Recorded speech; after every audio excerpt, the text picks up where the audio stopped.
6장 함께 읽은 말씀에 나오는 그 유명한 예수님의 말씀이죠. 누가 우리의 진정한 이웃인가에 대한 예수님의 가르침 그리고 격려의 말씀이 담겨 있는 거예요. 그리고 정말로 저희들이 이 말씀대로 살으면 하나님께서 우리에게 축복해 주시기를 살리라. 이 땅에서도 너희들이 살고 또 하나님 나라의 영원한 영생의 삶을 너희들이 누릴 것이다. 이런 귀중한 말씀을 해주시고 있는 거죠. 그래서 예수님께서 우리에게 어떤 삶을 살기를 원하시는지를 오늘 본문에 분명하게 이야기를 해주시고 있는 것인데 함께 좀 나누도록 하겠습니다. 오늘 본문에 나오는 중요 인물 중에 하나가 율법 교사가 지금 나오고 있거든요. 구약에 저희들이 알고 있는 율법이 기록되어 있죠. 하나님의 뜻인데 인간의 문자로 우리들이 이해할 수 있는 그런 눈높이로 낮아지셔서 하나님의 뜻을 모세를 통해서 우리들에게 분명하게 전해주신 기록된 하나님의 말씀인 거죠. 저희들이 신앙생활에 체험이 있고 또 예배 가운데 느끼는 하나님의 임재하심을 우리가 느끼고 있기 때문에 하나님의 명령을 순종하기를 원해요. 그래서 구약 율법을 우리들 삶 속에 적용하기를 원하는데 저희들도 지금도 그렇지만 고대 이스라엘 백성들도 마찬가지였던 것 같아요. 모세를 통해서 주신 하나님의 말씀을 삶 속에서 온전히 지켜서 하나님 백성답게 살기를 원하는데 그 말씀을 일상 삶 속에서 적용하려고 하니까 때로는 이게 그 의미가 모호한 거예요. 이해하기가 어렵고 우리의 삶 속에 어떻게 적용을 해야 되는지 안식일을 거룩히 지키라 또 일을 하지 말라 이렇게 얘기를 하셨는데 안식일 날이 되어서 생명을 연장하기 위해서 밥을 해 먹어야 될 필요도 있고 또 우리들의 삶 속에서 해야 될 여러 가지 일들이 있는데 도대체 어느 정도까지 해야 일이고 또 어느 정도까지를 해야 우리 삶 속에서 율법이 허용하는 하나님의 계명, 안식일을 노동을 하지 않고 거룩히 지키는 그런 의미가 되는 건지에 대한 이제 구체적인 그 갈등이 고대 이스라엘 백성들에게 있었던 거죠. 그래서 하나님 말씀 율법을 조금 더 구체적으로 생애를 들여서 연구한 이 율법 교사들이 그런 백성들의 고민을 이제 풀어주는 거예요. 그들이 안식일에 말하자면 쉽게 말하자면 몇 킬로까지는 물건을 들을 수 있다. 그리고 어느 정도까지는 너희들이 안식에서 이렇게 안식일 날도 걸어갈 수 있다. 그리고 짐승들을 위해서 무엇을 할 수 있다. 이렇게 구체적으로 생활 지침들을 이제 내려주는 일들이 모세 이후로 계속 있어 왔던 거죠. 그런데 이제 모세 이후로 예수님 당시까지 이르기까지 이렇게 율법을 연구하는 그 교사들로 인해서 해석들이 이제 계속 쌓이는 거잖아요.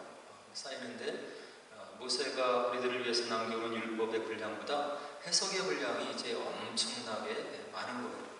그래서 이제 시간이 지나면서 하나님께서 그 율법을 통해서 우리에게 주시고자 원하시는 참 뜻을 자꾸 잊어버리고 이제 율법 교사들이 남겨놓은 해석들에 준해서 그 생활 관습들을 지키려고 노력하는 그런 것이 예수님 때에 이제 많이 이렇게 보이게 되는 거죠. 그래서 율법의 근본 정신이 아니라 그 장로들이 해석해 놓은 그런 유전들, 전통들을 지키느냐 못 지키느냐 그걸 가지고 그 신앙이 잘 됐느냐 못 됐느냐를 이제 판단을 하게 되는 그런 본말이 전도되는 그런 상황이 이제 예수님 당시에 이제 이렇게 드러나게 되는 거죠. 그래서 예수님께서 율법을 주신 그 하나님께서 인간을 구원하기 위해서 다시 와서 이렇게 살펴보니까 사람들이 율법을 주신 본질을 잊어버리고 그 껍질을 지키고 있는 거예요. 전통을 지키려고 노력을 하고 그것의 기준에서 사람들을 판단하려고. 그래서 예수님께서 이제 서기관과 바리새인들, 율법 교사들을 이제 심하게 꾸짖고 책망하는 그런 장면들을 우리가 복음서에서 이렇게 목도를 하게 되는 거죠. 그것을 예수님이 가장 심하게 공격했던 율법의 본질을 잊어버리고 장로들의 전통을 지키려고 너희들이 이렇게 하고 있고, 너희들이 종교적인 관습들과 행함들을 가지고 사람들을 판단하고 정죄하는 그런 장로들의 유전을 지키는, 껍데기를 지키는 너희들의 모습을 바꿔야 된다. 이렇게 이제 심하게 이제 질책을 하시는 장면을 우리가 복음서에서 볼 수가 있는 거죠. 그래서 예수님께서 이 땅에 하나님의 뜻을 이제 이루어드리기 위해서 오시고 난 다음에 하신 것이 있는데, 하나님께서 이전에 모세를 통해서 전해주었던, 선자를 통해서 전해주었던 그 모든 말씀의 의미들을 이제 확연하게 드러내시는 일들을 예수님께서 이제 실행을 하시죠. 그래서 마태복음 13장 35절에 보니까 마태에 이런 증언이 있어요. 이는 선지자를 통하여 말씀하신 바 내가 입을 열어 비유로 말하고 창세 전부터 감추인 것들을 드러내리라 함을 이루려 하시니라. 예수님이 오신 것이 바로 창세 전부터 이렇게 희미하게 인간이 온전히 이해할 수 없는 그런 것들을 확연하게 그 뜻이 무엇인지를 청중들에게 전하기 위해서 오신 분이 바로 예수님이시다. 그래서 시편 78편 2절의 말씀을 토대로 마태가 이와 같이 13장에서 기록을 해놓고 있는 것을 볼 수가 있죠.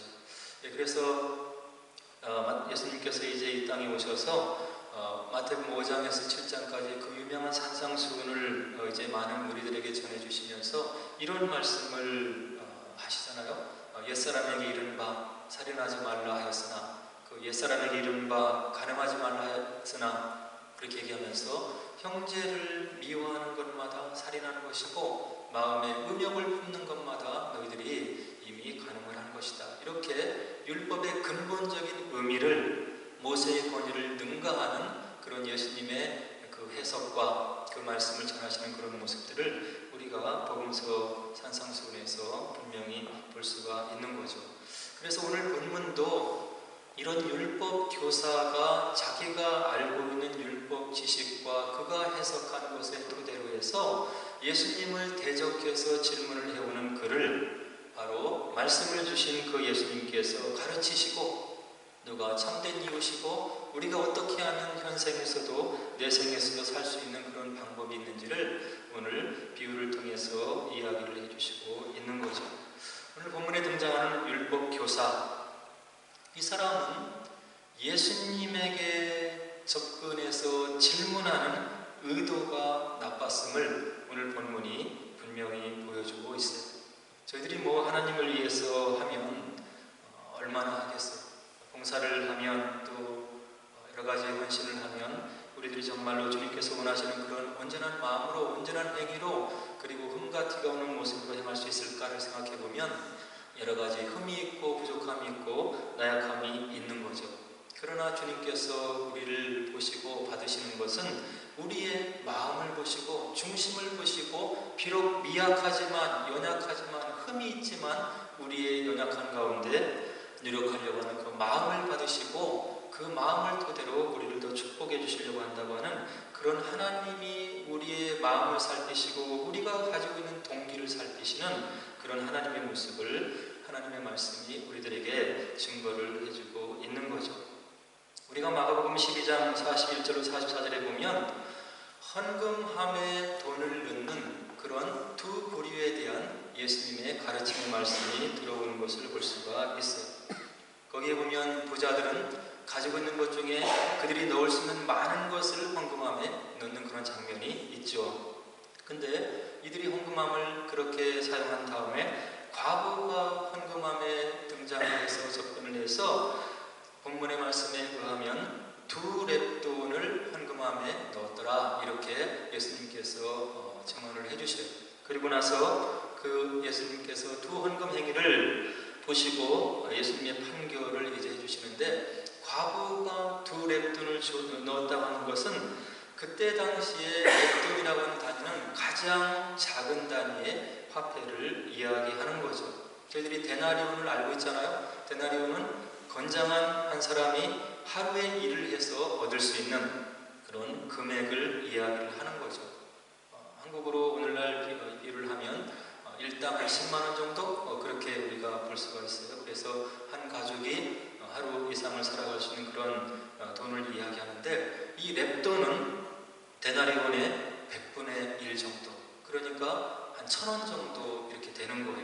그래서 과부가 넣었던 거는 2,000원 정도를 넣었다고 하는 거죠. 밥 2공기 정도를 살 수 있는 그런 적은 액수를 넣었는데, 예수님의 눈에 비친 이 두 사람들의 평결은 어떻게 되냐면 43절로 44절에 보니까 이 가난한 과부는 헌금함에 넣는 모든 사람보다 많이 넣었도다. 그들은 다 그 풍족한 중에서 넣었거니와 이 과부는 그 가난한 중에서 자기의 모든 소유 곧 생활비 전부를 넣었느니라. 이것이 우리 주님의 평결이고 그 다음에 그 예수님의 인정하시는 말씀이라고 하는 거죠. 무엇이냐면 우리가 무엇을 주님 앞에 하든지 우리의 마음이 중요하다고 하는 거예요. 그러나 저를 비롯해서 많은 사람들이 생각할 때 우리가 늘 한결같게 우리 자신이 우리를 판단해서 생각해도 주님 보시기에 합당한 마음으로 이렇게 하지 못하고 살아가지 못하고 있는 것을 생활 속에서 문득문득 느끼고 있는 거죠. 그러나 그걸 가지고 우리가 너무 좌절하지 말 것은 그 마음을 가지고 하나님 앞에 진솔하게 고백하면 그것을 다시금 회복할 수 있고 우리가 주님의 마음을 닮아갈 수 있는 그런 하나님의 영을 우리 마음 가운데 이렇게 심어두시겠다고 하는 그런 주님의 위로의 말씀이 또한 있음을 우리가 보고 위로를 얻게 되는 거예요.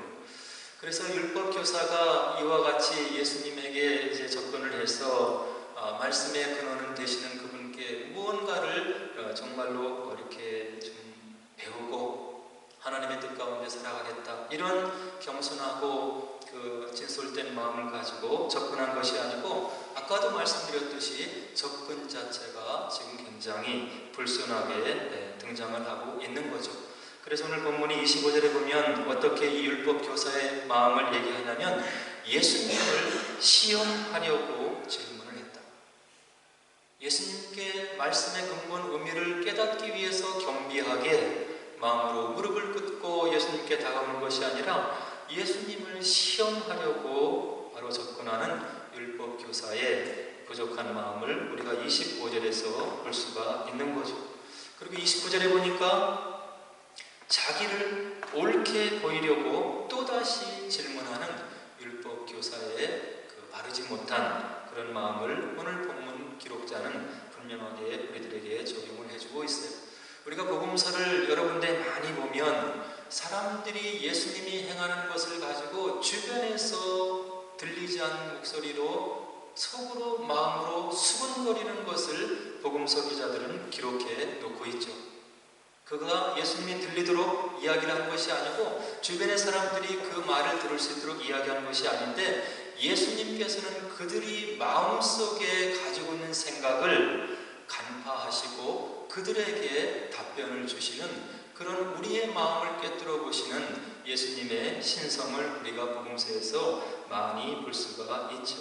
일례로 누가복음 7장에 보면 예수님이 한 바리새인의 청함을 받고 그 집에 들어갔을 때 거기에 들어와서 향유 옥합을 깨뜨리고 머리털을 풀러서 예수님의 발을 씻기는 그런 여인의 모습이 등장을 하죠. 그것을 이 청한 바리새인이 보고 뭐라고 마음에 생각을 하냐면, 예수를 청한 바리새인이 그것을 보고 마음에 이르되 이 사람이 만일 선지자라면 자기를 만지는 이 여자가 누구며, 한마디로 죄인이며 어떠한 자 곧 죄인인 줄을 알았으리라.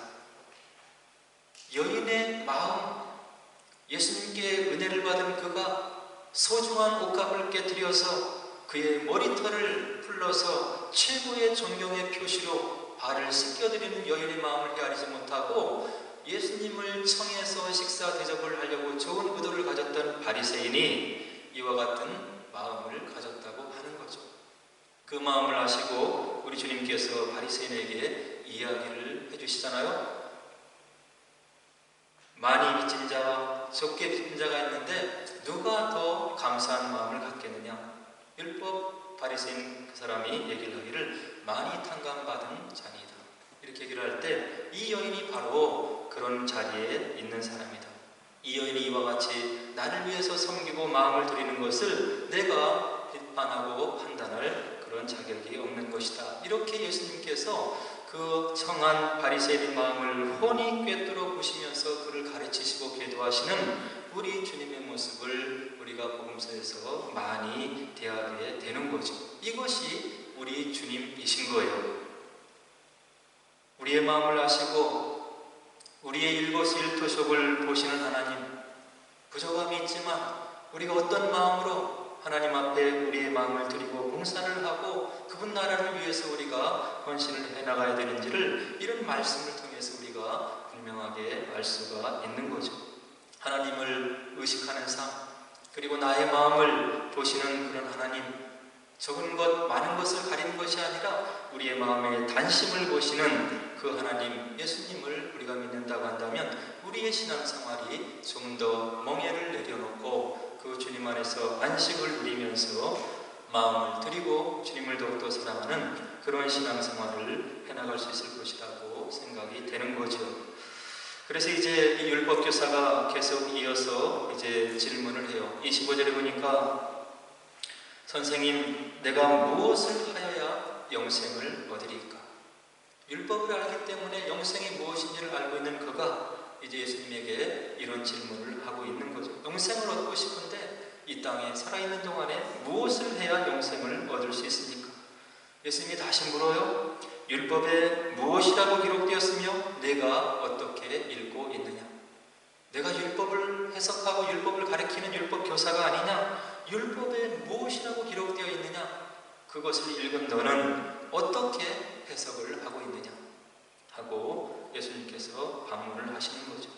내가 말씀을 읽고 알고 있지 않느냐? 그 말씀을 너는 어떻게 해석을 해서 이해를 하고 있느냐? 이 말씀은 무엇이냐면 기록된 말씀을 읽는 것이 중요하지만 그것을 우리가 어떻게 하나님의 은혜 가운데 해석을 하고 그리고 우리 삶 속에 적용을 하느냐가 우리 신앙생활의 관건이 된다고 하는 거예요. 말씀을 피상적으로 읽고 세상을 살아가면서 일상 속에서 우리가 말씀이 없는 그런 삶을 살면 말씀을 아무리 읽어도 그 말씀은 나를 변화시킬 수가 없는 거죠. 하나님 말씀을 하나님 말씀으로 알고 그 말씀을 묵상했으면 그리고 내 마음속에 성령께서 도우시는 가운데 그 말씀이 이렇게 해석이 되면 그것을 내 삶 속에 적용하려고 노력을 해야 말씀이 내 삶을 주관하는 그런 복된 삶을 살 수 있다고 하는 것을 오늘 주님께서 우리들에게 분명히 이야기를 해주고 있는 거예요. 내가 말씀을 알고 있지 않느냐? 너는 어떻게 그것을 해석하고 적용을 하고 있느냐? 이러한 예수님의 질문에 율법교사가 그가 알고 있는 율법에 대한 지식으로 답변을 27절에서 이와 같이 해주고 있습니다. 내 마음을 다하며 목숨을 다하며 힘을 다하며 뜻을 다하여 주 너희 하나님을 사랑하고 또 내 이웃을 내 자신과 같이 사랑하라 하였나이다. 율법을 연구해서 지식적으로 알고 있는 잘 알고 있는 율법교사가 율법의 핵심을 분명히 집어서 예수님에게 지식적으로 답변을 해주고 있는 거죠. 마음을 다하고 목숨을 다하고 힘을 다하고 뜻을 다하여 주 너희 하나님을 사랑하라고 했습니다.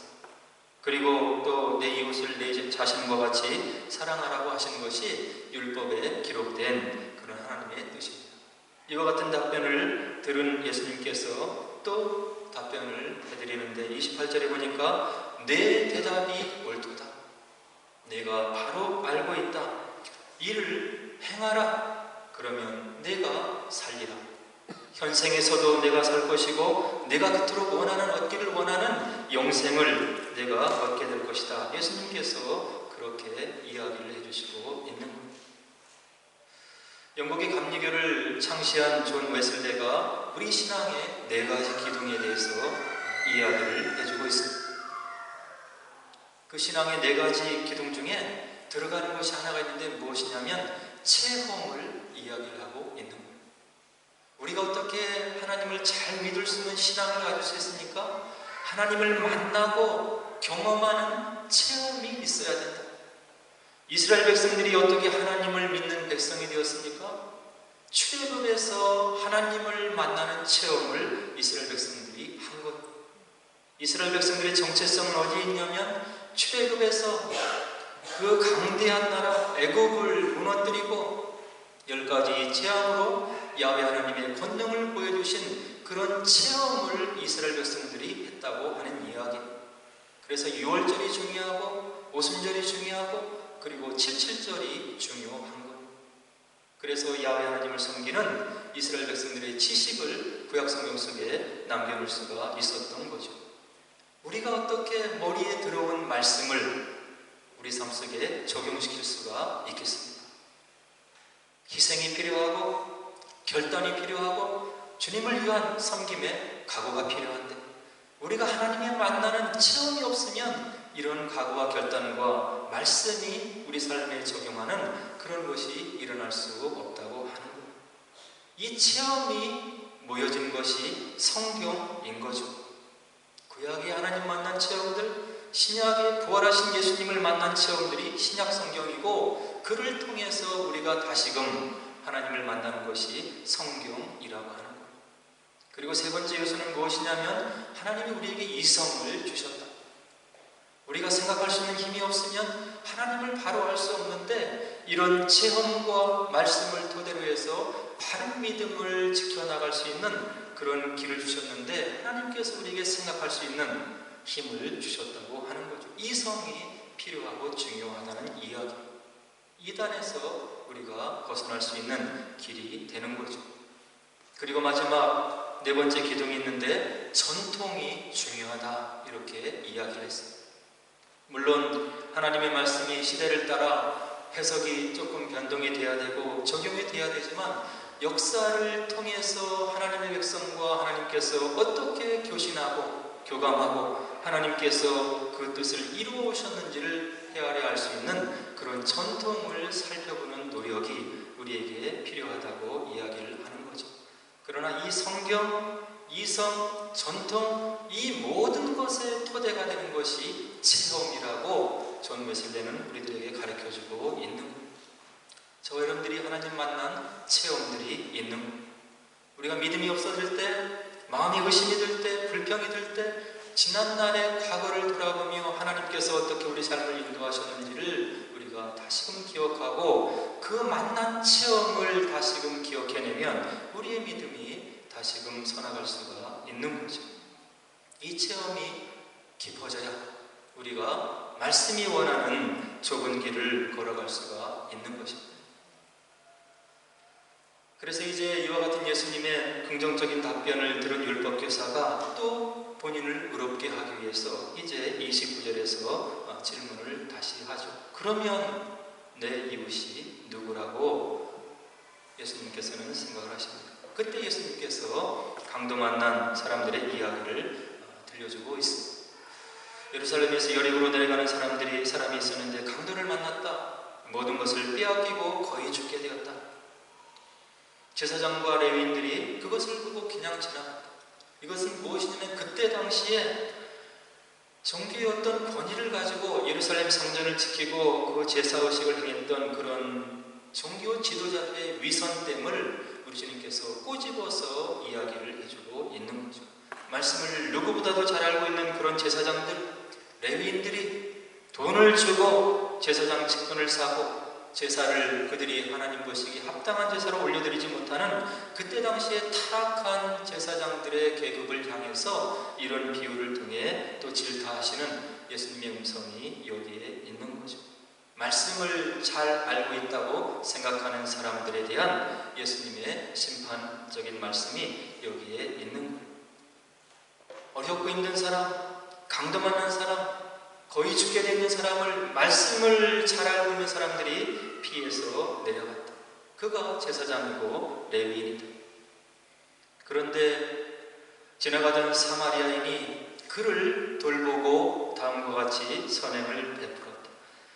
그래서 불쌍히 여기는 마음을 33절에 보니까 가졌고 기름과 포도주를 꺼내어서 그 상처에 붓고 싸며 자기 짐승에 태워서 주막으로 데려갔고 돌보아 주었다. 그리고 그 주막 주인에게 그 사람을 부탁하고 데나리온 2를 주면서 자기의 비용을 주면서 그를 좀 돌봐달라고 했다. 그리고 비용이 더 들으면 내가 길을 떠났다가 돌아올 때 이 돈을 갚겠으니 이 사람을 좀 치료해주고 살려달라, 이렇게 한 사람이 사마리아인이었다고 하는 거죠. 예수님이 굳이 사마리아인을 여기에 지금 비유 속에 또 등장시키는 이유는 사마리아인들은 그때 당시에 이 이스라엘 백성들로부터 사람 취급을 받지 않는 사람이었습니다.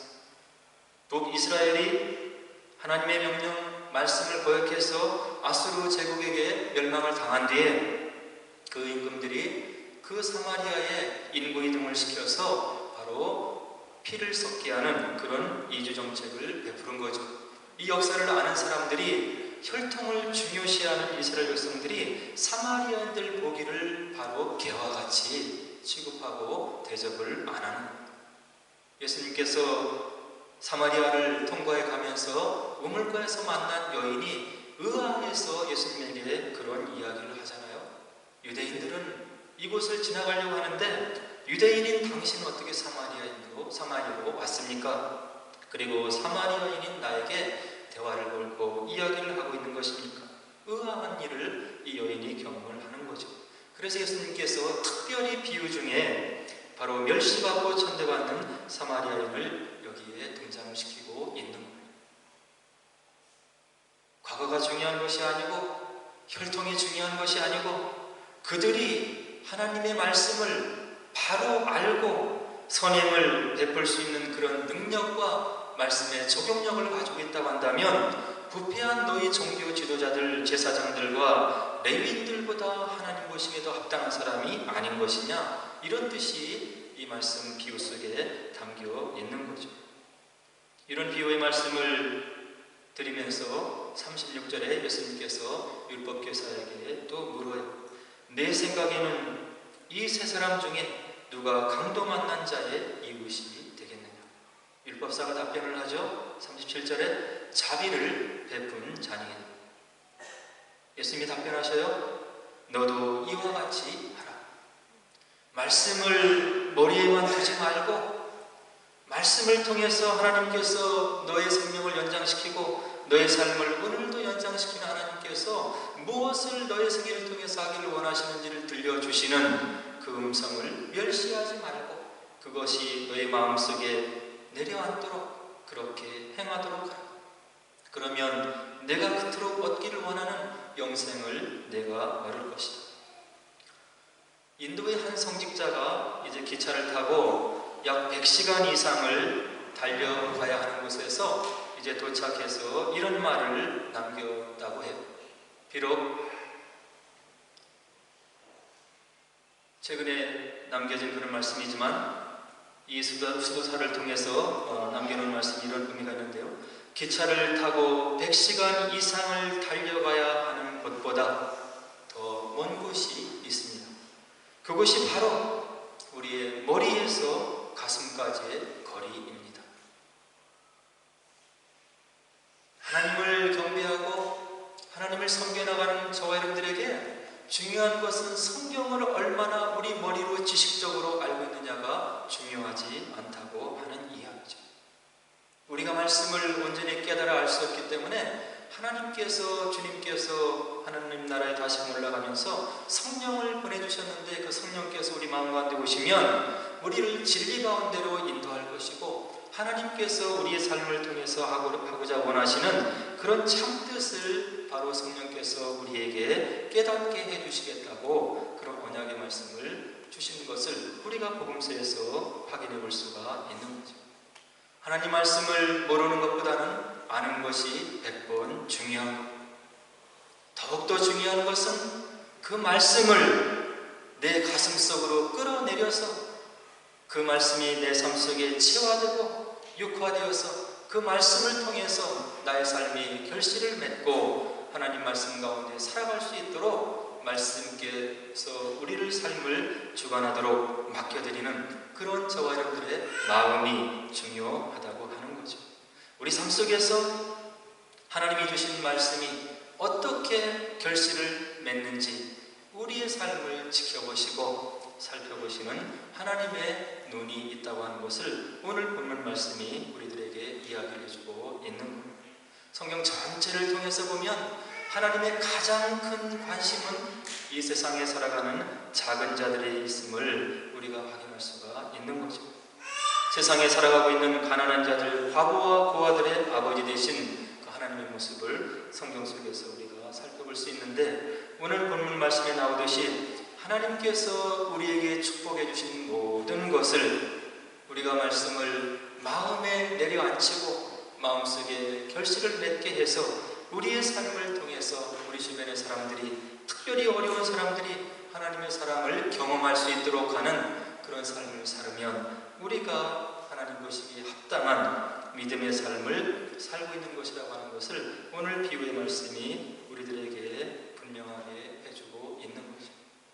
이것은 신앙의 믿음의 결단이 필요하고, 하나님께서 나의 삶 속에 어떻게 역사하셨는지를 다시금 기억하면서 내 삶 속에서 하나님께서 어떤 삶을 살기를 원하시는지를 살피고 하나님 앞에 단심을 가지고 결정하고 또 결단하고 주님을 위해서 살아가고, 능력이 부족할 때, 마음이 부족한 것 같을 때 그 마음을 하나님 앞에 정직히 아뢰고 성령의 인도하심과 조명하심을 통해서 우리의 작은 삶을 통해 말씀이 세상 속에 열매를 맺고 결실을 맺히게 하는 그런 제자로서의 삶을 사시는 저 여러분 되기를 주의 이름으로 간절히 축원을 드립니다.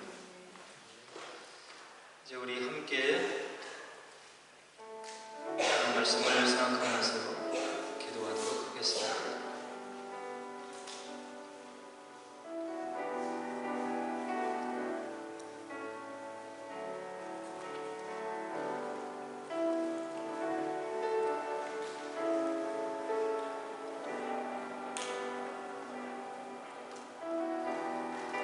우리가 이 땅의 삶을 살다 보면 하나님의 말씀이 왜 필요한지를 분명하게 느낄 수가 있습니다. 하나님을 모르고 하나님 없는 것 같이 알고 살아가는 사람들의 삶을 보면, 모두가 다 그런 사람이라고 한다면 우리의 삶이 얼마나 상상하기 힘든, 생각하기 힘든 그런 삶이 될 것인가를 분명히 알 수가 있는 거죠. 그래서 하나님의 말씀이 중요한 것입니다. 우리를 인도하시고 지도하시고 또 우리에게 어떻게 위로를 주시고 격려를 주시고, 부족하지만 우리의 마음을 하나님께 드리면 그것을 어떻게 하나님께서 기쁘게 받으시는지를 우리가 느낄 수 있도록 성령을 보내주신 그 하나님의 은혜가 귀하게 생각이 되는 것입니다. 흠이 많고 부족함이 많고 하나님 앞에 올바로 살아가지 못하는 우리들을 귀하게 여겨주시고 격려해 주시고 새 힘을 주시고 자라날 수 있도록 기다려 주시는 그 하나님이 계심을 우리가 생각할 때마다 큰 위로를 받게 되는 것입니다. 비록 우리의 마음이 부족하다 하더라도 이 하나님을 놓치지 마시고 더욱 말씀을 가까이 하시고 기도하셔서 성령께서 우리 마음 가운데 들려주는 음성을 깨닫고 하나님 자녀로서 바른 삶을 살아가는 저희들 되게 하옵소서. 말씀이 나의 삶을 인도하는 그런 삶이 되게 하옵소서. 주님의 뜻 가운데 사는 복된 삶이 되게 하옵소서.